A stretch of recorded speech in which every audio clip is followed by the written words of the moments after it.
In this video, we'll dive into the face turning operation in SolidCAM. Unlike regular turning jobs, which are done along the part, face turning jobs are done across the part. So let's start by creating a face turning operation.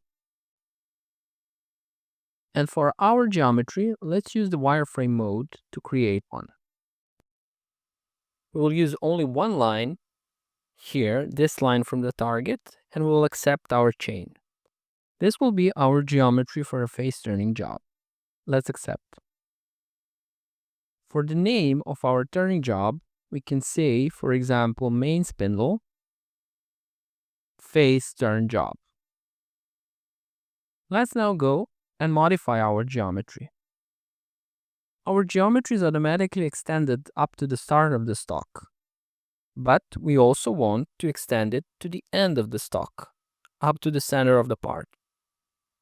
Once we do this, we can confirm our geometry, and this will be our geometry for our job.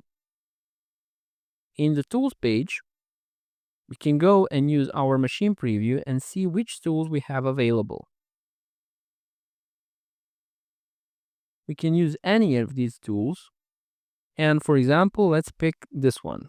We can select the tool component, and this will be our tool number 1. Now we will close the machine preview.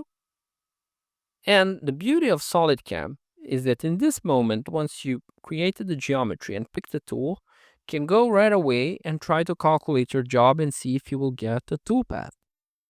So now here we see we have a toolpath for our turning job, and we can now begin adjusting it.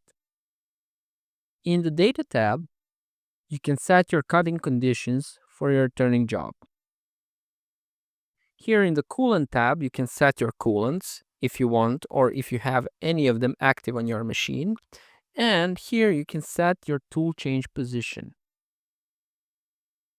Now, in the Levels page, we can set our safety distance. If you take a look, once I hover over or click on a field, I have a very nice picture which explains exactly what this field does. And SolidCAM has a variety of this kind of images inside the software. So if we put, for example, 5 millimeters here, you can see that our starting point here, we recalculate, will go 5 millimeters in the Z and 5 millimeters in the X direction.